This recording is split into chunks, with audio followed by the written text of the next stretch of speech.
বিশাল বড় সাগর আর মহাসাগরের উপরে ইবলিস শয়তান তার সিংহাসন নিয়ে বসা।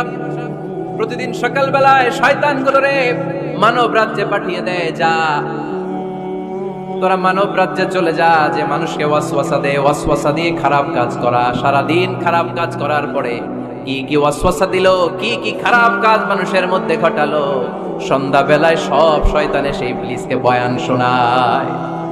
সন্ধ্যাবেলায় শয়তানগুলো এসে বলে, আমি এক লোককে দিয়ে মিথ্যা কথা বলিয়েছি।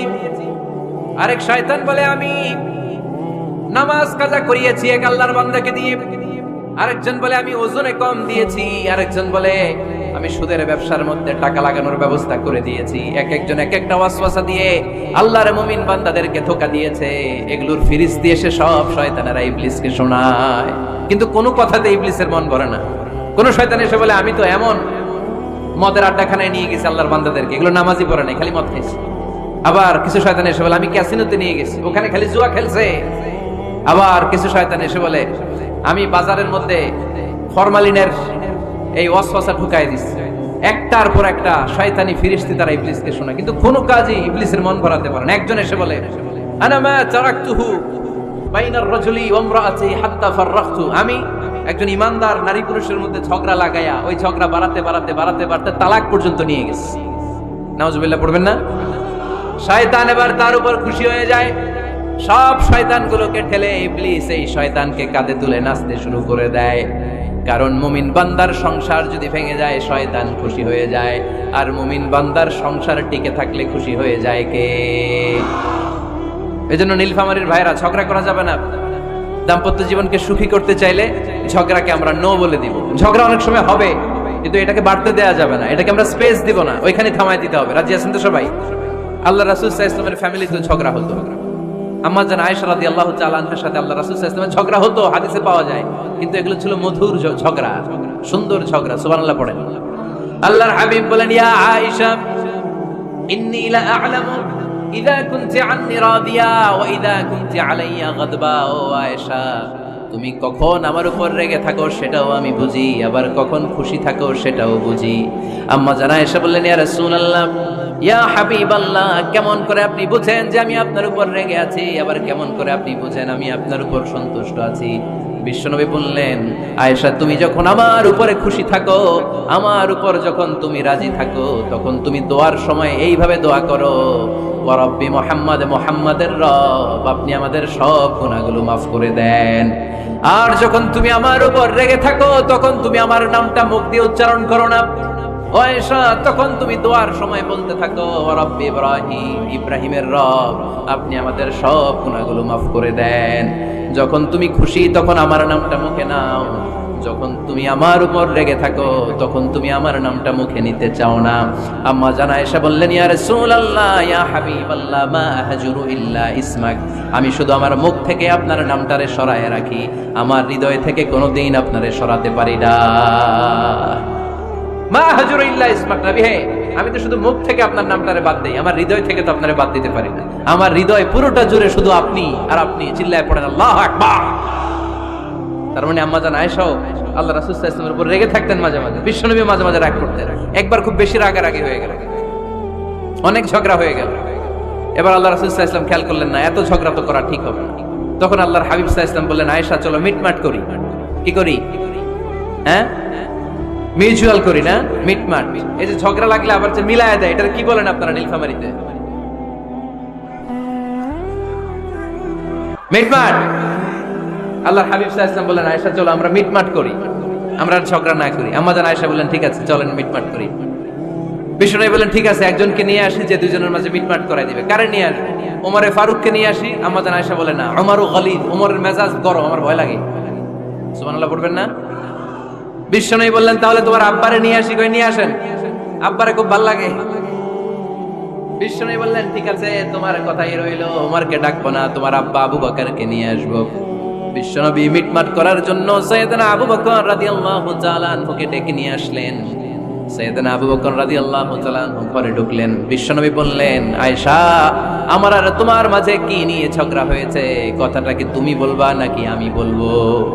আম্মা জান আয়েশা বলেন, আপনিই বলেন, তবে মিথ্যা বললেন না, যা ঘটছে ওইটাই বললেন। ওয়ালা তাকুলিল্লাহ হাক্কান, যেটা সত্য এটাই বলবেন, অন্য কিছু বলবেন না। আবু বকর রাদিয়াল্লাহু তাআলা আনহু তো শুনে রেগে মেগে আগুন। কি এত বড় সাহস, বিশ্বনবীর সামনে দাঁড়িয়ে তুমি এভাবে কথা বলো? এই আদব শিক্ষা দিয়েছি তোমাকে আমি। রেগে গেলেন। বিশ্বনবী কি সত্য ছাড়া মিথ্যা কিছু বলবেন? রেগে মেগে চিৎকার করে মেয়ের গালের মধ্যে দিলেন এক চপে টাকা। এক থাপ্পড় খেয়ে আম্মা জান আয়েশা উল্টায় পড়লেন। আবার মারার জন্য সাইয়েদনা আবু বকর রাগে গড়গড় করছিলেন, মেয়েরে আবার মারার জন্য উদ্যত হলেন। বিশ্বনবী অবস্থা ভয়ঙ্কর দেখে সাইয়েদনা আবু বকরের সামনে দুই হাত মেলে এইভাবে দাঁড়িয়ে গেলেন। বিশ্বনবীকে যখন আবু বকর রাদিয়াল্লাহু তাআলা আনহু দাঁড়াতে দেখলেন, সাইয়েদনা আবু বকর মুহূর্তের মধ্যে থেমে গেলেন। সুবহানাল্লাহ পড়েন। সাইয়েদনা আবু বকর রাদিয়াল্লাহু তাআলা আনহু ঘর থেকে বের হয়ে গেলেন। এবার বিশ্বনবী আম্মা জান আয়েশার কাছে যেয়ে বলেন, ও আয়েশা, দেখো আমি তোমারে মাইর থেকে বাঁচাইলাম। আমি না থাকলে তোমার বাবা তোমারে আসে শেষ করে ফেলতো, ঠিক কি না? আমি বাঁচাইছি তোমারে। ইয়া আয়েশা কাইফা রাআইতিনি আনখাসতুকি মিনার রাজুল, দেখছো আয়েশা কেমনে বাঁচাইলাম তোমারে। আজকে আমি না থাকলে এমন পিট্টি দিত তোমার বাবা, একেবারে খবর হয়ে যেত। আম্মা জান আয়েশা লজ্জায় পড়ে গেলেন, হেসে দিলেন। বিশ্বনবীও হেসে দিলেন। সুবহানাল্লাহ পড়েন। দুইজনের এই হাসির আওয়াজ ঘরের বাইরে থেকে সাইয়েদনা আবু বকর শুনতে পেলেন। উনি শুনে তো অবাক, কি রে, এতক্ষণ তৃতীয় বিশ্বযুদ্ধ, এখন আবার হাসে। ঘরে ঢুকলেন।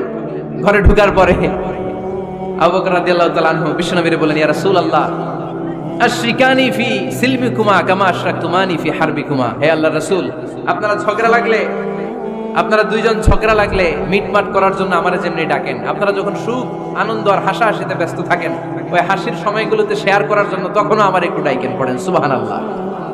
ও নবী, শুধু ঝগড়ার সময় ডাইকেন না, শুধু মিলায়া দেওয়ার জন্য ডাকবেন না। আপনাদের মধ্যে যখন সুখকর আনন্দময় হাসাহাসির মুহূর্তগুলো কাটে, ওই মুহূর্তগুলোতেও আমাকে এনে আপনারা শেয়ার করে দিয়েন। পড়েন সুবহানাল্লাহ। মুসনাদে আহমদ ইবনে হাম্বলের হাদিস। এই হাদিস প্রমাণ করে আল্লাহ রাসূল সাল্লাল্লাহু আলাইহি ওয়াসাল্লামের ঘরেও ঝগড়া হতো স্ত্রীদের সাথে, তবে মধুর ঝগড়া, শিক্ষণীয় ঝগড়া। আওয়াজ করে বলতে হবে, ঠিক কি না? এজন্য ঝগড়া হবে, কিন্তু ঝগড়াকে বাড়তে দেয়া যাবে। তাহলে দাম্পত্য জীবন সুখময় করতে চাইলে 1 নম্বরে স্যাক্রিফাইস, 2 নম্বরে ঝগড়াকে আমরা কি বলে দিছি আজকে? ভুলে গেছি। ঝগড়াকে কি বলবো? নো। তাসলিমা নামে একটি মেয়ে হারিয়ে গেছে। ওসি সাহেব বলেছেন, পিছনে পুলিশের কাছে যদি পাঠিয়ে দিতে পারেন ভালো হয়। ছোট্ট মেয়ে দেখলে জিজ্ঞেস করবেন তোমার নাম কি, যদি বলে তাসলিমা, 6 বছর বয়স, ওকে পাঠিয়ে দিবেন। 3 নাম্বার, দাম্পত্য জীবন সুখময় করতে চাইলে দাম্পত্য জীবনের কোনো গোপন কথা কারোর সাথে শেয়ার করা যাবে না। এটা কবিরা গুনাহ, এটাকে হারাম বলে ঘোষণা দিয়েছে কে? এটাকে বিষ্ণু বলেছেন আযমুল আমানা। স্বামী স্ত্রীর মধ্যে যে অন্তরঙ্গ মুহূর্ত কাটে, এই মুহূর্তগুলোর কথা কারোর সাথে শেয়ার করা যাবে? নীলফামারীর যুবক ভাইরা চিল্লায় বলে, এগুলো শেয়ার করা যাবে? বিষ্ণু বললেন, খবরদার, এটা আযমুল আমানা। স্বামীর সবকিছু স্ত্রীর কাছে আমানা, স্ত্রীর সবকিছু স্বামীর কাছে আমানা।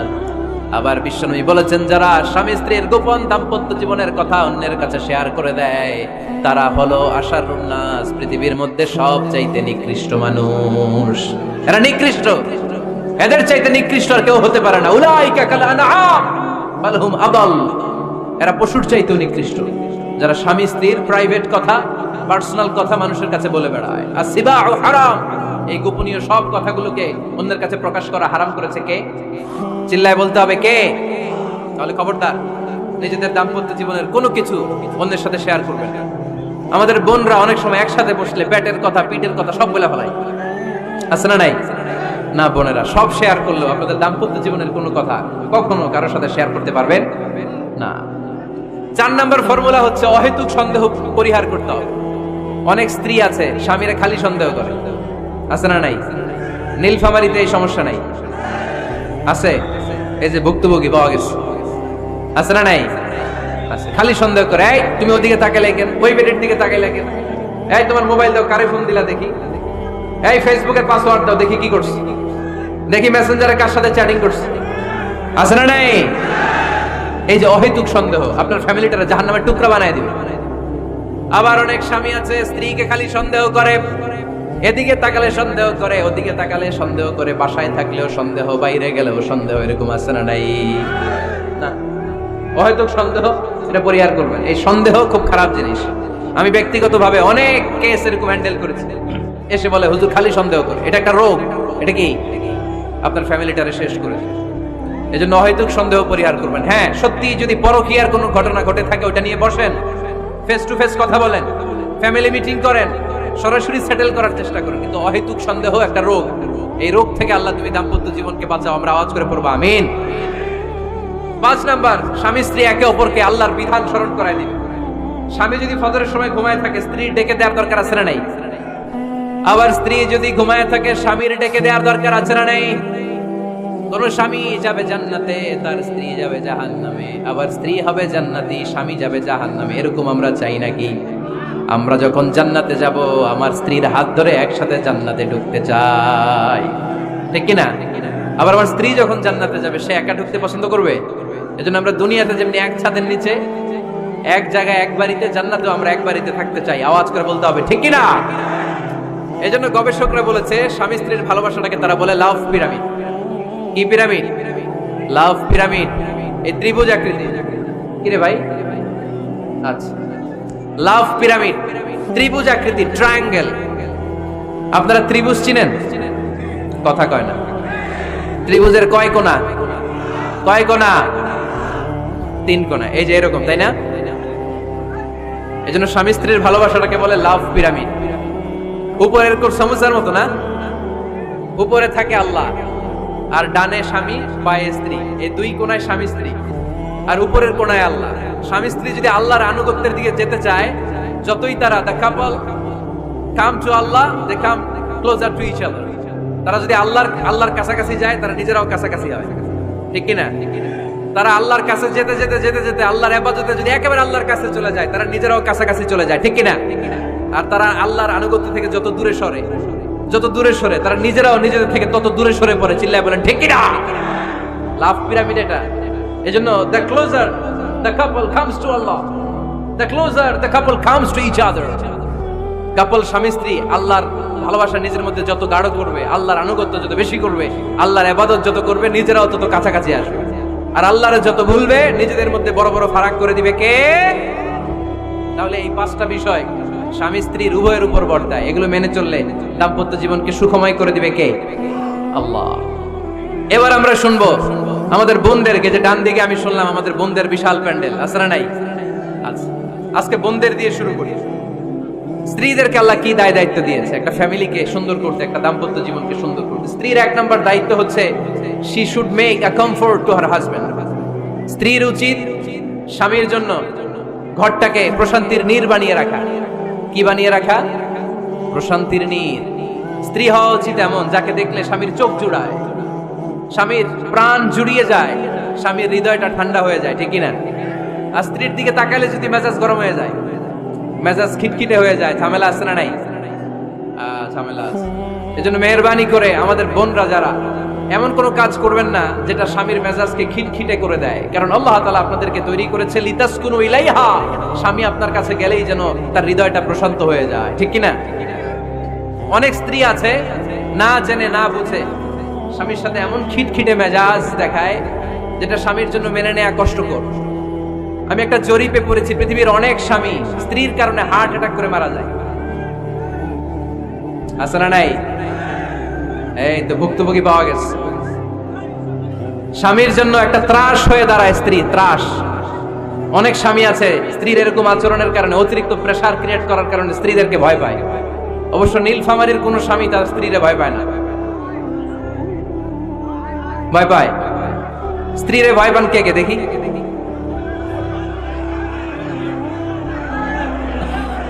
ভয় পান আপনারা? ভয় পান?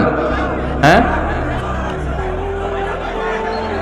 এক অফিসের বড় সাহেব তার স্ত্রীরে খুব ভয় পায়, প্রচন্ড ভয় পায়। তো সে মনে মনে ভাবলো, দেখি আমার অফিসের যারা স্টাফ আছে, ম্যানেজাররা আছে, এরা কতটুকু ভয় পায়, এরা ভয় পায় কিনা। তো একদিন সকালবেলা অফিসের সব স্টাফ গুলোর একসাথে দাঁড় করে বলতেছে, এই আপনারা যারা যারা আপনাদের স্ত্রীদেরকে ভয় পান, তারা ডান দিকে যান, আর যারা স্ত্রীকে ভয় পান না, এরা বাম দিকে যান। অফিসের সব কর্মচারী ডান দিকে চলে গেছে, সবাই ভয় পায়, একজন শুধু বাম দিকে। বাম দিকে কয়জন ভয় পায় না, আর যারা ভয় পায় এরা ডান দিকে, ডান দিকে সবাই। তো বড় সাহেব ভাবছে, আলহামদুলিল্লাহ আমার অফিসে একজন হইলেও বীর পুরুষ আছে। তো বীর পুরুষের কাছে যেয়ে বলে, ঘটনা কি, আপনি মোটেও ভয় পান না? কয়, স্যার প্রতিদিন অফিস করার জন্য যখন ঘর থেকে বের হয়, আমার বউ আমারে বলে দেয়, খবরদার সবাই যেদিকে যায় তুমি কিন্তু ওইদিকে যাইবা না, সবাই যেদিকে যায় তুমি ওইদিকে গেলে খবর আছে। বড় সাহেবকে খবরদার, এটা তো আরো ডরায়, ঠিক কিনা? এজন্য বোনদেরকে বলবো লিতাসকুনু ইলাইহা, এমন ভাবে আপনি আপনার স্বামীর সামনে নিজেকে প্রেজেন্ট করেন যাকে আপনাকে দেখলে আপনার স্বামীর চোখ জুড়িয়ে যায়, হৃদয়টা প্রশান্ত হয়ে যায়, আপনাকে দেখলেই আপনাকে ভালোবাসতে মনে চায়, ঠিক কিনা? এজন্য রব্বুল আলামিন বলেন আমি নারীদেরকে তৈরি করেছি লিতাসকুনু ইলাইহা, যেন পুরুষেরা স্ত্রীদের সংস্পর্শ যখন পায় পুরুষদের হৃদয়টাকে প্রশান্ত করে দেয়। কে? রব্বুল আলামিন বলেছেন খাদিজার জন্য জান্নাতে আমি এমন একটা ঘর বানিয়েছি যেই ঘরের মধ্যে কোনো বিশৃঙ্খলা নাই। খাদিজার জন্য জান্নাতে এমন একটা প্রাসাদ আমি বানিয়েছি যেই প্রাসাদের মধ্যে কোনো আওয়াজ নাই, কোনো কোলাহল নাই, কোনো বিশৃঙ্খলা নাই। কারণ খাদিজা আমার নবীকে এমন একটা ঘর উপহার দিয়েছে যেই ঘরের মধ্যে কোনো বিশৃঙ্খলা ছিল না, আওয়াজও ছিল না। সুবহানাল্লাহ। আল্লাহ রাসূল যখন সারাদিন কাফেরদের মাঝে কোরআনের দাওয়াত দিতেন, কোলাহল মারামারি জীবনের ঝুঁকি নিয়ে মক্কার কুরাইশদের মাঝে যখন দাওয়াত দিতেন, সব বিশৃঙ্খলা ঝামেলা গোলমাল শেষ করে রাতের বেলায় যখন খাদিজার ঘরে বিশ্বনবী ঢুকতেন, বিশ্বনবীর হৃদয়টারে প্রশান্ত করে দিত কে? আম্মাজান খাদিজা বিশ্বনবী সাল্লাল্লাহু আলাইহি ওয়াসাল্লামের জন্য এমন ঘর উপহার দিয়েছেন যেই ঘরে বিশ্বনবী আসলে বিশ্বনবীর হৃদয়টা ঠান্ডা হয়ে যেত। সুবহানাল্লাহ পড়েন। অনেক স্ত্রী আছে স্বামী ঘরে ঢুকলেই ঘরে আটা নাই, রুটি নাই, চাল নাই, ডাল নাই, এটা লাগবে ওইটা লাগবে, ওখানে যেতে হবে, একটার পর একটা ফিরিস্তি বলে বেড়ায়, আছে না নাই? না, এটা করবেন না। আপনার কি লাগবে এই সব দায় দায়িত্ব আল্লাহ তাআলা স্বামীকে দিয়েছে, স্বামীকে জানাবেন, তবে ধীরে সুস্থে ধীরে সুস্থে স্বামীর জন্য ঘরটাকে এমন করে রাখতে হবে যেন ঘরে ঢুকলেই স্বামীর হৃদয়টারে প্রশান্ত করে দেয়। কে? এজন্য স্ত্রীর প্রথম দায়িত্ব ঘরটারে প্রশান্তির নীড় বানানো। এখানে কি আবার কি এখানে মারামারি? দুই দল নাকি? আপনাদের মনোযোগ আছে না গেছে? কষ্ট হচ্ছে? হ্যাঁ, অনেক রাত হয়ে গেছে তো, প্রায় 10:30। হ্যাঁ, তাকবীর পড়েন, লিল্লাহে তাকবীর। তো কিছু লোক ওঠা বসা শুরু করলেন কেন? হ্যাঁ, 1 নাম্বার, 2 নাম্বার, 3 নাম্বার নাই তো আবার? হ্যাঁ, 1 নাম্বার নাকি পেশাব করা, 2 নাম্বার নাকি টয়লেটে যাওয়া, 3 নাম্বার নাকি এইটা। বিড়ি খান আপনারা? বিড়ি আর সিগারেটের সাথে মুসলমানের সম্পর্ক আছে? না। কোন মুসলমান সিগারেট খেতে পারে? বিড়ি টানতে পারে? কারণ এটা এমন একটা খাবার যে খাবার টয়লেটে ঢুকেও খাওয়া যায়। সিগারেট ছাড়া কোনো খাবার টয়লেটের ভেতরে খাওয়া যায়? কথা বলেন, খাওয়া যায়? এবং সিগারেট পৃথিবীর এমন খাবার যে খাবারের গায়ে এই খাবারের বদনাম লেখা থাকে, ঠিক কিনা? সিগারেট ছাড়া পৃথিবীর কোন খাবারে ওই খাবারের বদনাম আছে? কথা বলেন। ধরেন আপনাদের নীলফামারীতে নতুন 1 প্যাকেট বিস্কিট বেরিয়েছে, যে বিস্কিটের গায়ে লেখা এই বিস্কিট খাওয়ার 1 ঘন্টার মধ্যে ডায়রিয়া শুরু হবে। ওটা খাইবেন কে কে? খাবেন আপনারা? কি বলবেন দোকানদারে, তোর বিস্কিট তুই খা, তোর ডায়রিয়া হোক, ঠিক কিনা? কিন্তু সিগারেটের গায়ে কিন্তু লেখা থাকে স্মোকিং কজেস ক্যান্সার, ধূমপান স্বাস্থ্যের জন্য ক্ষতিকর, ধূমপান কর্কট রোগের কারণ, ধূমপান করলে এটা বিষপানের শামিল। এই সিগারেট এটা তৈরি হয় তামাক পাতা থেকে, টোবাকো প্ল্যান্টস। এই তামাক পাতা চাষ হয় নাকি নীলফামারীতে? হ্যাঁ, বাংলাদেশে সবচেয়ে বেশি নীলফামারীর কোন থানায়? সদরে, শহর অঞ্চলে? আচ্ছা, এই তামাক পাতার চারদিকে বেড়া দেয়া লাগে না, জানেন? কারণ ছাগলও মুখ দেয় না। তো যেটা ছাগলে খায় না ওটা মানুষ খেতে পারে? আওয়াজ করে বলেন। তাহলে ছগরারে যেমনি আজকে আমরা নো বলে দিলাম, এই সিগারেট, এই মাদক, এগুলাকে আজকের প্রোগ্রাম থেকে আমরা নো বলে দিব। পারা যাবে? মাদককে আমরা নো বলে দিলাম। আওয়াজ করে বলেন, মাদক আর সিগারেটকে কি বললাম? নো। আল্লাহ তুমি বোঝার তৌফিক দান করো, আমরা পড়ি আমিন। একটা সুখী দাম্পত্য জীবনের জন্য স্ত্রীর 2 নাম্বার দায়িত্ব হচ্ছে স্বামীকে ইন্সপায়ার করা, স্বামীকে সাহস যোগানো, পিছন থেকে ড্রাইভিং পুশের মতো কাজ করা। কারণ স্বামীকে যখন স্ত্রী সাহস যোগায়, স্বামীর সাহস বেড়ে যায়, ঠিক কিনা? আল্লাহর হাবিব সাল্লাল্লাহু আলাইহি ওয়াসাল্লামের কাছে কোরআনের আয়াত নাযিল হলো, ইকরা বিসমি রাব্বিকাল্লাযী খালাক, খালাকাল ইনসানা মিন আলাক, ইকরা ওয়া রাব্বুকাল আকরাম الذي علم بالقلم علم الإنسان ما لم يعلم পড়েন আল্লাহু আকবার। সূরাতুল আলাকের 5 আয়াত হেরা গুহায় যখন নাজিল হয়ে গেল, বিশ্বনবী সাইয়েদনা জিবরাইলকে নিজ আকৃতিতে দেখলেন, পা থেকে মাথা পর্যন্ত দেখে বিশ্বনবী ভয় পেয়ে গেলেন। বিশ্বনবী সাল্লাল্লাহু আলাইহি ওয়াসাল্লাম জীবনে দুইবার সাইয়েদনা জিবরাইল আলাইহিস সালামকে ওনার আসল আকৃতিতে দেখেছিল। আওয়াজ করে বলতে হবে কয়বার? এক হচ্ছে মেরাজ রজনীতে সিদরাতুল মুনতাহায়, দুই হচ্ছে প্রথম যখন কোরআনের আয়াত নাজিল হয় বিষ্ণু ইসা ইসলাম দেখলেন বিশাল একজন ব্যক্তি, পাটা হচ্ছে হেরা গুহায় আর মাথাটা হচ্ছে আকাশের উপরে, এই বিশাল একটা লোক। সে কোরআনের 5 আয়াত নিয়ে এসেছে সূরাতুল আলাক আর বলতে শুরু করেছে, ইয়া মুহাম্মদ ইকরা, আপনি পড়ুন, আপনি পড়ুন, আপনি পড়ুন। তিনবার পড়ার আদেশ করার পরে বিষ্ণু ইসা ইসলাম পড়তে আরম্ভ করলেন, ইকরা বিসমি রাব্বিকাল্লাযী খালাক খালাকাল ইনসানা মিন আলাক ইকরা ওয়া রাব্বুকাল আকরাম আল্লাযী আল্লামা বিল কলম আল্লামাল ইনসানা মা লাম ইয়ালাম। বিষ্ণু ইসা ইসলাম পড়তে আরম্ভ করলেন। প্রথম কোরআনের আয়াত যখন নাজিল হয়ে গেল, বিষ্ণু ইসা ইসলাম ভয় পেয়ে গেলেন। হাত নাড়াচ্ছেন কেন আপনারা? হ্যাঁ, কি স্ক্রিনে দেখা যায়? আহারে কি আনন্দ আকাশে বাতাসে, সবাই খুশির খেলায়, খুশিতে আনন্দে খেলায় না? আল্লাহর হাবিব সাল্লাল্লাহু আলাইহি ওয়াসাল্লাম ভয় পেয়ে গেলেন। আপনাদের মনোযোগ তো নাই মনে হচ্ছে, তা হাত নাড়াচ্ছেন কেন? এদিকে তাকান। খরগোশের কানের মতো কান দুইটারে খাড়া করে। কোরআনের আয়াত যখন নাজিল হলো, আল্লাহ রাসূল সাল্লাল্লাহু আলাইহি ওয়াসাল্লাম ভয় পেয়ে গেলেন। বিষ্ণু ইসা ইসলামের হৃদয় কাঁপতে আরম্ভ করলো। কোরআনের 5 আয়াত নিয়ে হেরা গুহা থেকে বিশ্বনবী আম্মা জান খাদিজাতুল কুবরা রাদিয়াল্লাহু তাআলা আনহার কাছে চলে আসলেন। এসে ডেকে বললেন, খাদিজা জাম্মিলুনি জাম্মিলুনি, কম্বল দিয়ে তুমি আমারে চাপা দাও, আমার ভয় লাগছে, মনে হয় আমি বাঁচব না। আম্মা জান খাদিজা বললেন, কি হয়েছে আপনার? বিশ্বনবী বললেন, বিশাল বড় একটা লোক কোরআনের 5 আয়াত নিয়ে এসেছে। ওই লোকের পা হেরা গুহার মধ্যে, মাথাটা আকাশের উপরে, এত বিশাল সত্তা, বিশাল কোন মানুষ জীবনে আমি দেখি নাই। এসে সে পরিচয় দিয়েছে সে নাকি জিবরাইল ফেরেশতা। বিশ্বনবী বললেন, মনে হয় আমি বাঁচব না, আমার জ্বর চলে এসেছে, আমার হৃদয়ের মধ্যে কাঁপুনি শুরু হয়েছে, তুমি আমারে কম্বল দিয়ে চাপা দাও। আম্মা জান খাদিজা বললেন, ও নবী ভয় পাবেন না, আমার আল্লাহ কোনোদিন আপনারে অপমান করবেন না। সুবহানাল্লাহ পড়েন। ওয়াল্লাহি ওয়াল্লাহি লা ইউখজিক আল্লাহু আবাদা। নবী গো, আল্লাহ আপনারা অপমান করবেন না, কারণ আপনার মধ্যে এমন এমন ভালো ভালো গুণ আছে, এই গুণাবলীগুলি যে মানুষের মধ্যে থাকে তাকে আমার রব কোনোদিন অপমান করতে পারে না। চিল্লায় বলেন ঠিক কি না? নবী হে, ইন্নাকা লা তাসিলুর রাহিমা, আপনি আত্মীয়তার সম্পর্ক বজায় রাখেন। ও নবী, তাসদুকুল হাদিসা, সব সময় আপনি সত্য কথা বলেন। ওয়া তাহমিলুল কাল্লা, আপনি মানুষের বোঝা টেনে দেন। ওয়া তাকসিবুল মা'দুমা, যার উপার্জন করার কেউ নাই, নিজে গায়ে খেটে আপনি তারে উপার্জন করে দেন। ওয়া তুঈনু আলা নাওয়াইবিল হক, সত্য যেখানে বিপন্ন সেখানে আপনি সাহসী সৈনিকের মতো দাঁড়িয়ে যান। সুবহানাল্লাহ পড়ুন। নবী হ্যাঁ, আপনি ভয় পাবেন না, কারণ আপনি এমন অসাধারণ ব্যক্তিত্ব, এমন জনকল্যাণমূলক কাজের আঞ্জাম আপনি দেন, এরকম লোককে আল্লাহ কখনো অপমান করতে পারে? আপনি চালিয়ে যান, আপনাকে থামানোর মতো অপশক্তি গোটা বিশ্বে দ্বিতীয়টা নাই। চিল্লায় বলেন ঠিক কি না?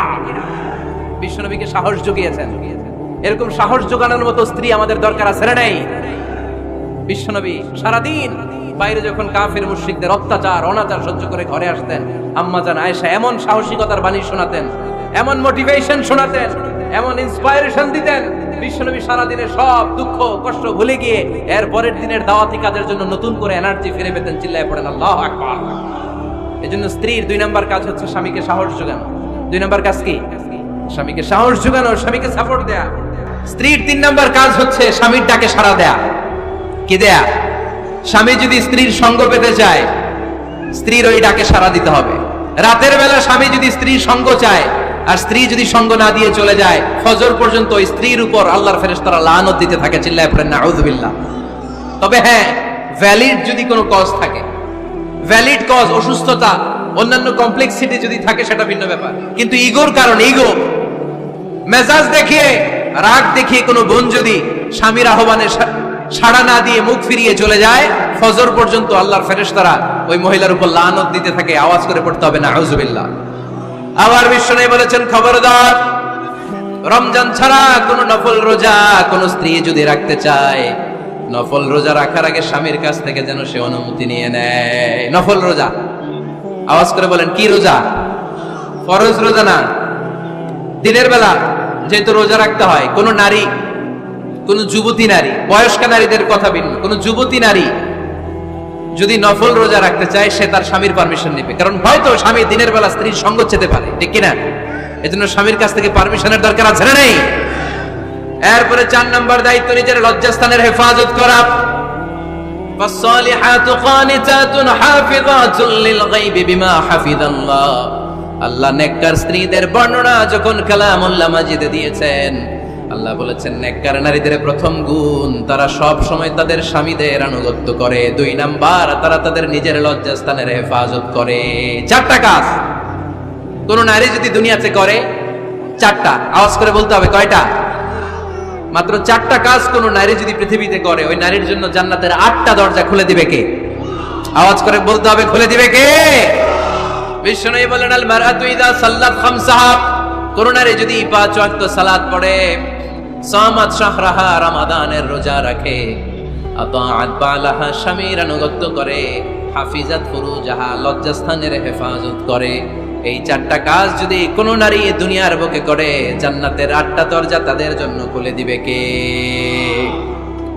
এজন্য দাম্পত্য জীবনকে সুখময় করতে হলে একজন স্ত্রীর 4 নম্বর দায়িত্ব হচ্ছে নিজের সতীত্বের হেফাজত করা। 5 নম্বর দায়িত্ব হচ্ছে স্বামীর সম্পদের হেফাজত করা। সাইয়েদনা আবু সুফিয়ান রাদিয়াল্লাহু তাআলা আনহু ছিলেন খুব কৃপণ মানুষ, বিষ্ণু ঈসা ইসলামের শ্বশুর। সেই বুখারীতে এসেছে, ওনার স্ত্রী এসে আল্লাহ রাসূল সাল্লাল্লাহু আলাইহি ওয়াসাল্লামের কাছে বলেন, ইয়া রাসূলুল্লাহ, ইন্না আবু সুফিয়ান রাজুলুন শাহী। আল্লাহর রাসূল, আবু সুফিয়ান খুব কৃপণ মানুষ, আমার আর আমার সন্তানদের খরচের জন্য যে টাকা পয়সা লাগে আমার স্বামী দেয় না। এখন আমার স্বামীর অনুমতি ছাড়া সিন্ধুক থেকে টাকা নেয় আমার জন্য জায়েজ কিনা? আল্লাহর হাবিব বললেন, হ্যাঁ, স্বামী যদি কৃপণ হয় তাহলে ফ্যামিলির খরচের জন্য যতটুকু দরকার অতটুকু নিতে পারবা, ওইটারে ক্ষমা করে দিবে কে? আমাদের অনেকের মধ্যে অনেক কৃপণ লোক আছে না নাই? এখানে নাই মাশাআল্লাহ। এই কৃপণ লোক যদি থাকে, আপনার অনুমতি ছাড়াও ভাবি আপনার পকেট থেকে টাকা নিতে পারবে। আজকে সব গোমর ফাঁস করে দিলাম। কৃপণ যারা, তাদের পারমিশন ছাড়া পকেট থেকে, আলমারি থেকে টাকা নিয়ে যতটুকু দরকার ফ্যামিলির ততটুকু খরচ করা যাবে, অতিরিক্ত খরচ করা যাবে না। 6 নম্বর দায়িত্ব হচ্ছে ছেলে মেয়েদেরকে দেখাশোনা করা, ছেলে মেয়েদেরকে বুকের দুধ খাওয়ানো। অনেক মা আছে ছেলে মেয়েদেরকে বুকের দুধ খাওয়াতে চায় না, আছে না নাই? হ্যাঁ, টানু খাওয়ায়, টানু। আর কি খাওয়ায়?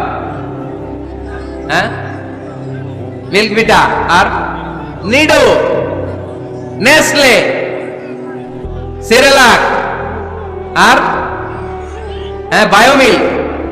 মাশাআল্লাহ, অনেক নাম জানেন তো আপনারা। তো মেডিকেয়ার, তো এই বুকের দুধ খাওয়াতে চায় না অনেক মায়েরা। মায়েরা যারা আছেন প্যান্ডেলে, আপনার বুকের দুধের মধ্যে বাচ্চাদের জন্য আল্লাহ রাব্বুল আলামিন ন্যাচারাল ভ্যাকসিন দিয়ে দিয়েছেন। চিল্লায় পড়েন সুবহানাল্লাহ। ন্যাচারাল, প্রাকৃতিক টিকা, বাচ্চার জীবনের প্রথম টিকাটা, সন্তানের জীবনের নবজাতক শিশুর প্রথম টিকাটা আল্লাহ তাআলা মায়ের বুকের শাল দুধের ভেতরে দিয়ে দিয়েছেন। সুবহানাল্লাহ পড়েন। টিকাগুলো তো বাজার থেকে কিনতে হয়, প্রথম টিকাটা আল্লাহ ফ্রি দিয়ে দিয়েছে। সুবহানাল্লাহ পড়বেন না? এজন্য রাব্বুল আলামিন বলেন, ওয়াল ওয়ালিদাতু ইউরদি'না আওলাদাহুন্না হাওলাইনি কামিলাইনি লিমান আরাদা আন ইউতিম্মার রাদাআ। দুনিয়ার প্রতিটা মায়ের উচিত টানা 2 বছর তাদের সন্তান সন্ততিদেরকে দুধ খাওয়ানো। কয় বছর? আওয়াজ করে বলতে হবে, কয় বছর? মায়ের বুকের দুধ যে ছেলেগুলো খায় না, এদের ব্রেনের গ্রোথ হয় না। এগুলো হয় বলদা নাম্বার 1। কি হয়? বলদা নাম্বার 1। ফার্মের মুরগির মতো এগুলা। ফার্মের মুরগি দেখছেন? হ্যাঁ, ফার্মের মুরগি দেখবেন যে দোকানে যখন কিনতে যাবেন, এটারে নিয়ে যেখানে ওজন করে ওইখানে বসা রাখলে ওইখানেই বসে থাকে, আধা ঘন্টায় উঠবে না, এটা বসেই থাকে। আর গ্রামের মুরগি দেখছেন, দেশি মুরগি, ধরতে পারবেন এটারে, খবর আছে, ঘাম ছুটায় ছাড়বে। তো মায়ের বুকের দুধ যেগুলা খায় এগুলো দেশি মুরগির মতো, আর এই নিডু খায় যেগুলো, এগুলো 1 নম্বর বলদা হয়, আর ফার্মের মুরগির মতো হয়, ঠিক কিনা? উদাহরণটা দিলাম এই জন্য, আপনার সন্তানের ভবিষ্যতের কথা বোঝানোর জন্য উদাহরণটা দিয়েছে। বুকের দুধ খাওয়াবেন, এর মধ্যে আল্লাহ তাআলা এমন নিউট্রিশন, পুষ্টিগুণ দিয়ে মায়ের বুকের দুধকে আল্লাহ তাআলা সমৃদ্ধ করেছে, বাচ্চার ব্রেইনের গ্রোথ হয়, বাচ্চার হাড্ডিগুলো খুব শক্ত হয়, সে ইনফিরিয়রিটি কমপ্লেক্সে ভোগে না, হীনমন্যতায় ভোগে না, জীবনের যেখানেই যাবে সেখানেই সে হবে সফল। চিল্লায় বলেন ঠিক কিনা? অনেক মা আছে বুকের দুধ খাওয়াতে চায় না, টানু খাওয়ায়, নিডু খাওয়ায়, আবার নিজেদের কাজের জন্য ব্যস্ত, ছেলে মেয়েদেরকে সময় দেয় না। আছে না নাই? নারীরা চাকরি করতে পারবে, হেজাব করে নিজেকে পর্দার মধ্যে রেখে শিক্ষকতা করতে পারবে, ডাক্তারি করতে পারবে, সব পেশায় তারা যেতে পারবে, নিজেদেরকে পর্দার মধ্যে রেখে হেজাব করে সব জায়গায় যেতে পারবে। কিন্তু সন্তানদেরকেও দেখাশোনার দরকার আছে না নাই? অনেক মায়েরা নিজেরা থাকে চাকরিতে আর ছেলে মেয়েদেরকে দিয়ে রাখে কাজের মেয়ের কাছে। আছে না নাই? মনে রাখবেন, আপনি যদি অফিসে চাকরিতে ব্যস্ত থাকেন আর ছেলে মেয়ে যদি কাজের মেয়ের কাছে মানুষ হয়, তাহলে ছেলে মেয়ে আপনার আচরণ পাবে না, সে কাজের মেয়ের বুয়ার আচরণ পেয়ে পেয়ে বড় হবে। চিল্লায় বলেন ঠিক কিনা? এক একটা নারীকে আল্লাহ তাআলা এক একটা ফ্যামিলির ম্যানেজিং ডাইরেক্টর বানিয়ে দিয়েছে। A woman is an MD of a family. একজন নারী একটা ফ্যামিলির ম্যানেজিং ডাইরেক্টর। এখানে অনেক কাজ আছে মিয়া। এখানে তার ফুড ম্যানেজমেন্ট এনশিওর করতে হয়, এখানে অনেক ডিপ্লোমেসি জানা লাগে। একজন নারীকে ফ্যামিলিতে টিকে থাকতে হলে কূটনীতি লাগে, শাশুড়ির সাথে বউয়ের ঝগড়া আছে না নাই, ম্যানেজ করতে হয়। একান্নবর্তী ফ্যামিলি হলে স্বামীর ভাই বোন এদের মন মানিয়ে চলতে হয়, পুরো ঘরটাকে হ্যান্ডেল করতে হয়। এখানে আছে ফুড ম্যানেজমেন্ট, এখানে আছে ক্লিনিং ম্যানেজমেন্ট, এখানে আছে ডিপ্লোমেসি। পুরো ঘরের মধ্যে তো বিশাল একটা অফিস। এই কাজ ফেলে দিয়ে মহিলারা বাইরে ঘুরে বেড়ায় না। ফ্যামিলি সামলান। আপনি যদি কর্মুখ হন তাহলে আপনার ফ্যামিলির মধ্যে বরকত দিয়ে এটাকে সমৃদ্ধ করে দিবে কে? তাহলে সুখী দাম্পত্য জীবনের 6 নম্বর ফর্মুলা হচ্ছে ছেলে মেয়েদেরকে সময় দেয়া। ছেলে মেয়েদেরকে সময় দেন। Spending money, spending time is more important than spending money for children. ছেলে মেয়েদের জন্য টাকা ব্যয় করার চেয়ে ছেলে মেয়েদের সাথে সময় ব্যয় করা বেশি গুরুত্বপূর্ণ। ঠিক কিনা? এমন অনেক ফ্যামিলি আছে আমি দেখেছি যে বাবাও চাকরিজীবী, মাও চাকরিজীবী।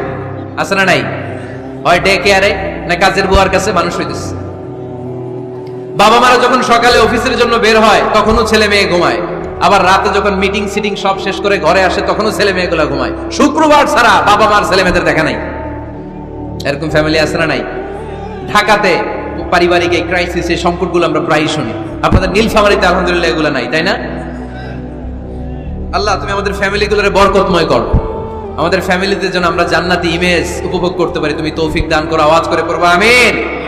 7 নম্বর দায়িত্ব, বিশ্বনবী বলেছেন খবরদার, স্বামী পছন্দ করে না এমন কোন লোককে স্ত্রী যেন ঘরে অ্যালাউ না করে। স্বামী পছন্দ করে না এমন কোন লোককে আপনার স্ত্রী ঘরে অ্যালাউ করতে পারবে? আমার বোনেরা খবরদার, আপনার স্বামীর পারমিশন ছাড়া, আপনার স্বামী পছন্দ করে না এরকম কোন লোককে আপনার ঘরে আপনি অ্যালাউ করতে পারবেন না। 8 নাম্বার, স্বামীকে আর্থিকভাবে সহযোগিতা করা। যদি স্ত্রী ধনী হয়, আমরা সব এক করে ফেলছি। আসলে ইসলামের দৃষ্টিতে স্বামীর ব্যালেন্স আলাদা, স্ত্রীর ব্যালেন্স আলাদা। স্বামীর যাকাত আলাদা, স্ত্রীর যাকাত আলাদা। ঠিক কিনা? স্ত্রী ধনী হতে পারে, স্ত্রীর আলাদা সম্পদ থাকতে পারে। যদি স্ত্রীর সম্পদ থাকে, স্ত্রীর উচিত তার সম্পদ দিয়ে তার স্বামীকে এস্টাবলিশ হতে, স্বাবলম্বী হতে সহায়তা করা। যদিও এটা আল্লাহ তাআলা আবশ্যক করে দেন নাই, কারণ আর্থিক ফিনান্সিয়াল সব কাজগুলোকে স্বামীর উপরে ফরজ করেছে কে?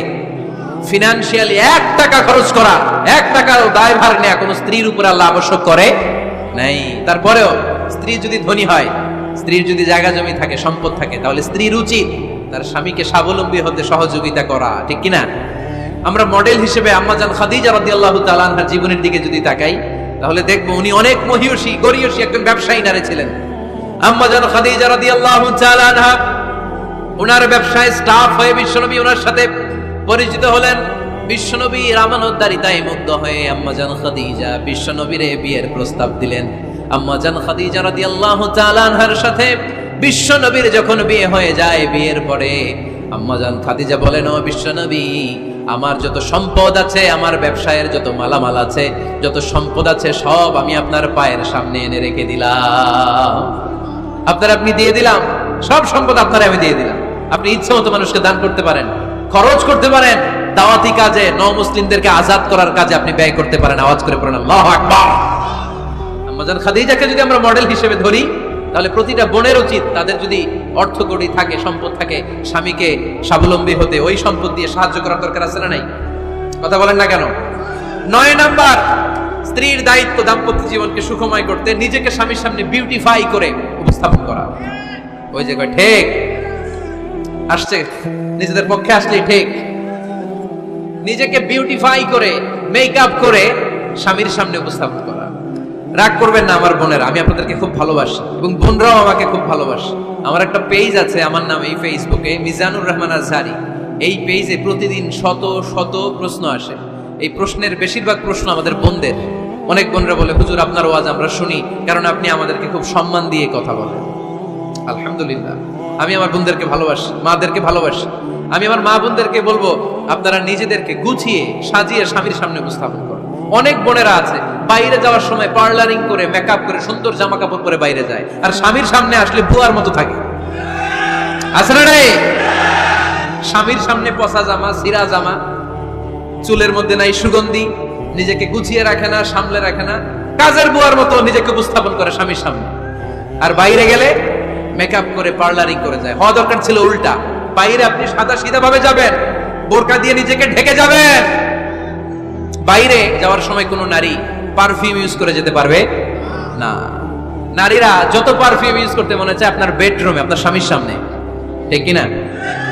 স্বামীর সামনে পারফিউম ইউজ করেন, নিজেকে উজাড় করে সাজান স্বামীর জন্য।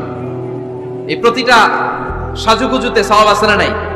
ইসলাম কতটা চেক এন্ড ব্যালেন্স, কতটা ভারসাম্যপূর্ণ জীবন ব্যবস্থা।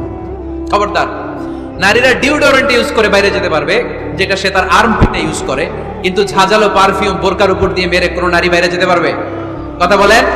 সুনানে নাসাইর হাদিস, আল্লাহর হাবিব বলেন, আইয়ুমা ইমরাআতিন ইস্তা'জারাত নাফসাহা ফামাররাত আলা কওমিন লিয়াজিদু রিহাহা ফাহিয়া জানিয়া। কোন নারী যদি তার জামার উপর দিয়ে পারফিউম মেখে পুরুষ লোকের দৃষ্টি আকর্ষণের জন্য ঘরের বাইরে বের হয়, যতটা পুরুষ তার চেহারার দিকে লোলুপ দৃষ্টি নিয়ে তাকাবে, ততটা পুরুষের সাথে জিনার গুনাহ মহিলার আমলনামায় তুলে দিবে কে? পারফিউম মেখে যদি কোনো নারী বের হয় এই উদ্দেশ্যে যে ছেলেরা আমাদের প্রতি আকৃষ্ট হবে, যতটা ছেলে তার দিকে তাকাবে, প্রত্যেকটা ছেলের সাথে জিনার গুনাহ আল্লাহ তাআলা এমনি তার আমলনামায় তুলে দিবে। নাউজুবিল্লাহ পড়েন। এজন্য খবরদার, নিজেকে সাজিয়ে গুজিয়ে স্বামীর সামনে উপস্থাপন করুন, সাজিয়ে গুজিয়ে। অনেক স্ত্রীরা আছে ড্রাইভারের সাথে কথা বলার সময় মিষ্টি হাসি দিয়ে কথা বলে। বাজারে শপিং করতে গেলে আসসালামু আলাইকুম ভাই, কেমন আছেন? কি সুন্দর আসসালামু আলাইকুম। স্বামীর সামনে আসলে আর এই মিষ্টি কথাটা নাই। আসলে নাই। বাইরে তোমার চিকন গলায় কিসের আসসালামু আলাইকুম? হ্যাঁ, না, বাইরে আপনি আসসালামু আলাইকুম দিতে যাবেন না। ছটফট করে কর্কশ ভাষায় কথা বলে শেষ। কেউ ফোন দিয়েছে, হ্যালো, কে? স্বামীকে চায়, উনি বাসায় নাই, কাট।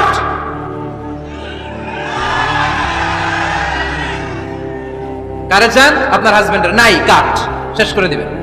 মিষ্টি মিষ্টি আসসালামু আলাইকুম, আসসালামু আলাইকুম বলা যাবে নাকি? খবরদার, খবরদার।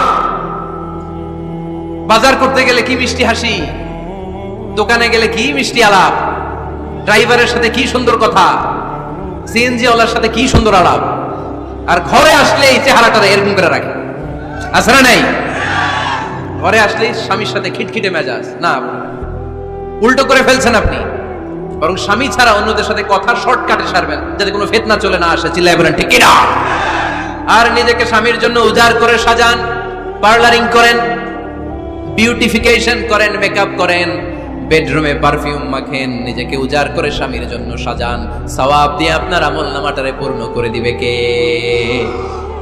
বিশ্বনবী যখন সফরে যেতেন, সফর থেকে ফিরে আসার সময় ডিরেক্টলি স্ত্রীর ঘরে যেতেন না।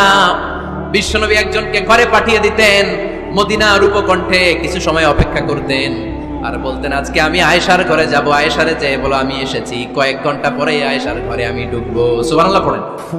স্ত্রীকে সময় দিতেন, কারণ স্ত্রী হয়তো কাজ করে, ঘর গুছায়, ঘেমে থাকতে পারে, তাকে নিজেকে গুছানোর জন্য সময়ের দরকার আছে না নাই?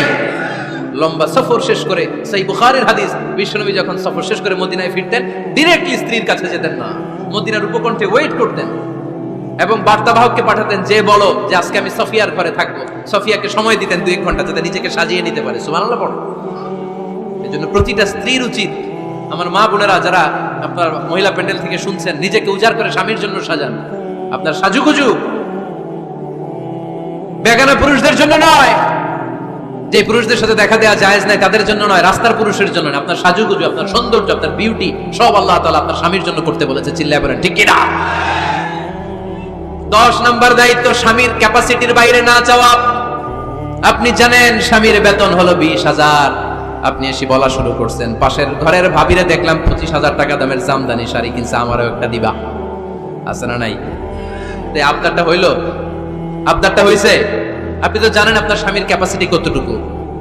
আমার বোনেরা, আমার মায়েরা, খবরদার, আপনার স্বামীর ভেতরেই আপনার জান্নাত, আপনার স্বামীর ভেতরেই আপনার জাহান্নাম।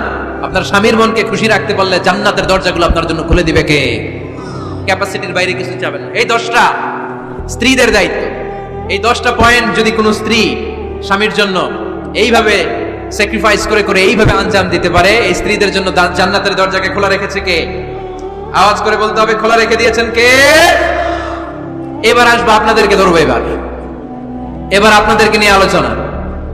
একটা সুখী দাম্পত্য জীবনের জন্য কি সব দায় দায়িত্ব আল্লাহ তাআলা স্ত্রীদেরকে দিয়েছে নাকি? কথা কয় না কেন? এবার ওনারা খুশি হবে, এবার ভাবিরা খুশি হবে মহিলা প্যান্ডেলে। আপনাদের অনেক দায়িত্ব আছে, কারণ বিশ্বে যা কিছু মহান সৃষ্টি চিরকল্যাণকর, অর্ধেক তার করিয়াছে নারী, অর্ধেক তার কাউন্টার পার্ট। আপনারা একে অপরের সহযোগী, স্বামী স্ত্রী একে অপরের সহযোগী।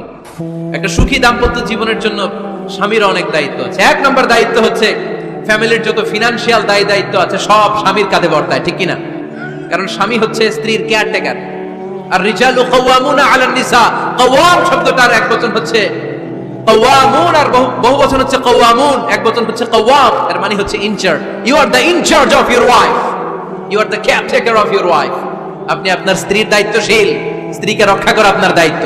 পুরুষকে আল্লাহ তাআলা নারী জাতিকে প্রোটেকশন দেওয়ার জন্য বানিয়েছে, ঠিক কিনা? নারীকে একেবারে ধর্ষণের জন্য পুরুষদেরকে বানানো নাই, চিল্লায় বলেন ঠিক কিনা? যারা নারীকে ধর্ষণ করে অন্যায় ভাবে, এগুলো পুরুষ না, এগুলো কাপুরুষ। এগুলো কি? আওয়াজ করে বলতে হবে, এগুলো কি? কারণ সুপুরুষ নারীকে প্রোটেকশন দেয়, সুপুরুষ নারীর ইনচার্জ, সুপুরুষ নারীর কেয়ারটেকার হয়ে সামনে দাঁড়াও, সুপুরুষ নারীর ইজ্জত নিয়ে চিনিমেনি খেলে না, চিল্লায় বলো ঠিক কিনা? এজন্য আল্লাহ বললেন আর রিজালু কাওয়ামুনা আলান নিসা, পুরুষরা হলো নারীর ইনচার্জ, নারীর কেয়ারটেকার। একজন স্ত্রীর যত ধরনের আর্থিক খরচাদি ফ্যামিলিতে লাগে সব খরচ করা স্বামীর জন্য ফরজ করেছে কে? বেসিক্যালি একটা ফ্যামিলিতে স্ত্রীর জন্য স্বামীর 4 ধরনের খরচ করতে হয়, বুঝে নেন আপনাদের দায়িত্ব। 1 নম্বর dowry, you have to pay the dowry. মহারণা দিতে হবে। কি দিতে হবে? মহারণা দেয়া নফল, তাই না? মহারণা দেয়া তো সুন্নত, তাই না? আওয়াজ করে বলতে হবে, মহারণা দেওয়া কি? وآتوا النساء صدقاتهن نحلا فإن طبن لكم عن شيء منه نفسا فكلوه هنيئا مريئا। সুবহানাল্লাহ পড়েন। আল্লাহ বললেন ওয়াতুন নিসা সাদাকাতিহিন্না নিহলা, সন্তুষ্ট চিত্তে স্ত্রীর হাতে বিয়ের মহারণা তুলে দাও। ফরজ, মহারণা দিয়ে দিবে। আমরা মহারণা তো দেই না, তার বিপরীতে যৌতুক নেই। কি নেই? দেখেন কিভাবে ইসলামটাকে আমরা ধ্বংস করলাম, কিভাবে শরিয়ার রুলগুলোকে আমরা ভায়োলেট করলাম। আল্লাহ দিল মহারণা, আমরা ঢুকাইছি যৌতুক। ইসলাম আমাদের জন্য সুন্নাহ সম্মত পদ্ধতি দিয়েছে ওয়ালিমা, আমরা খাই বরযাত্রী। আছে না নাই? আছে না নাই? এজন্য বিয়েতে আমরা যৌতুক নিব না, বরং মহারণা দিব। কি দিবেন? কি দিবেন? যৌতুক চলে মনে হয় নীলফামারীতে খুব। হ্যাঁ চলে, চলে। যৌতুক নেওয়া যাবে? যৌতুক একটা সামাজিক অপরাধ, এটা সামাজিক ব্যাধি। কুকুরের গোশত খাওয়া যত গুনাহ, যৌতুক খাওয়া তার চাইতেও বড় গুনাহ। এর কারণ কুকুরের গোশত খেলে একটা গুনাহ হয়, হারাম খাওয়ার গুনাহ। যৌতুক খেলে 2 গুনাহ, 1 হচ্ছে হারাম খাওয়ার গুনাহ, 2 হচ্ছে শ্বশুর বাড়ির উপরে জুলুমের গুনাহ। কথা বলেন। এজন্য যৌতুকের সাথে আমাদের কোনো সম্পর্ক। বিয়ে করো নাই কারা কারা? হাত তোলো। আওয়াজ করে আল্লাহর ডাক দাও, বলো আল্লাহ আমার বিয়েতে 1 টাকাও যৌতুক খাবো না, তুমি তৌফিক দাও। আমিন। আওয়াজ করে বলতে হবে আমিন। ওয়াদা কিন্তু আমার সাথে হয় নাই, ওয়াদা হয়েছে কার সাথে? খবরদার নীলফামারীর যুবকেরা, খবরদার। তাহলে ফিনান্সিয়াল রেসপন্সিবিলিটি সব আমাদের। 1 নম্বরে মহারণা দেয়া, 2 নম্বরে ফুডিং, খাবারের ব্যবস্থা করা, 3 নম্বরে ক্লোথিং, কাপড়ের ব্যবস্থা করা। ওয়া আলাল মাউলুদি রিজকুহুন্না ওয়া কিসওয়াতুহুন্না বিল মা'রুফ। আল্লাহ বললেন স্বামীর উপরে খাবারের ব্যবস্থা, কাপড়ের ব্যবস্থাকে আমি ওয়াজিব করে দিলাম। সুবহানাল্লাহ পড়ো। 4 নম্বর রেসিডেন্স। 4 নম্বর কি? স্বামী মহারণা দিবে, স্বামী meal, husband will provide the meals, খাবারের ব্যবস্থা করবে। 3 নম্বর husband will provide the costume, পোশাকের ব্যবস্থা করবে, and as well as he will provide the residence for his wife, তার স্ত্রীর জন্য রেসিডেন্সিয়াল একটা এরিয়া করে দেবে। এটা ফ্ল্যাট হতে পারে, এটা সনের ঘর হতে পারে, এটা টিনের ঘর হতে পারে, এটা একান্নবর্তী ফ্যামিলির কোন একটা রুমও হতে পারে, ঠিক কি না? এজন্য আল্লাহ বলেন আসকিনুহুন্না মিন হাইসু সাকাতুম মিন ওয়াজিদিকুম, তোমরা তোমাদের সামর্থ্যের মধ্যে থেকে স্ত্রীর জন্য একটা আবাসিক ব্যবস্থা আয়োজন করে দাও। বলেন সুবহানাল্লাহ। রেসিডেন্স, আবাসিক একটা ব্যবস্থা করে দিতে হবে। তাহলে এই চারটা ফিনান্সিয়াল দায়িত্ব আল্লাহ কি নারীকে দিয়েছে না পুরুষকে? আওয়াজ করে বলতে হবে, নারীকে না পুরুষকে? এই আর্থিক সব দায় দায়িত্ব পুরুষের। আর্থিক দায় দায়িত্ব ছাড়াও পুরুষের উপর যে দায়িত্ব বর্তায় সেগুলো হচ্ছে নারীর সাথে ভালো আচরণ করা। কি আচরণ করা? আগে সালাম দেওয়া। কি দেওয়া? ভাবিকে সালাম দেন তো আপনারা? সালাম দেন আপনারা? আমি আপনাদেরকে সালাম দিচ্ছি, উত্তর দেন আসসালামু আলাইকুম রাহমাতুল্লাহ। এবার আপনারা আমাকে সালাম দেন তো। ওয়ালাইকুম আসসালাম ওয়া রাহমাতুল্লাহ। এইভাবে সালামের প্র্যাকটিস করা যাবে? সালামের প্রতিযোগিতা করতে হবে। আপনি আগে দিতে চাইবেন ভাবিরে, ভাবি আগে দিতে চাইবে আপনারে। আপনাদের এই প্রতিযোগিতাটা দেখে দেখেই বাচ্চারা সালাম শিখে ফেলবে, ঠিক কি না? সালাম মানে শান্তি। সালাম মানে কি? সালামের প্রচলন নাই তো শান্তি আসবে কেমনে? আম্মা জান আয়েশা বলেন, এতগুলো বছর বিশ্বনবীর সাথে আমি মদিনায় সংসার করলাম, একদিনের জন্য বিশ্বনবীর কোনোদিন আগে সালাম দিতে পারি নাই। বিশ্বনবী আগে আগে সালাম দিয়ে, আমরাও আগে আগে সালাম দিই। রাজি আছেন তো সবাই? রাজি আছেন? স্ত্রীদের সাথে কোমল আচরণ করুন, রূঢ় আচরণ করবেন না। হাদিসে এসেছে খলিকনা মিন দিলা, নারীদেরকে বাঁকা পাঁজরের হাড় থেকে তৈরি। প্রত্যেক স্বামীর বাঁকা হাড় থেকে তার স্ত্রী তৈরি এমনটা নয়। সাইয়েদনা আদম আলাইহিস সালামের বাঁকা পাঁজরের হাড় থেকে হাওয়া আলাইহিস সালামকে তৈরি। ফলে ওই একটা বাঁকা স্বভাব প্রত্যেক নারীর ভেতরে আছে না নাই? এই বাঁকা হাড্ডির সোজা করতে গেলে হাড্ডি ভেঙে যায়, আর রেখে দিলে বাঁকাই থেকে যায়। এজন্য বিষ্ণু বলেন ফাস্তাউসু বিন নিসাই খায়রা, কোমল আচরণ করো, ভালো আচরণ করো, ভালোবাসার কথা বলো। স্ত্রী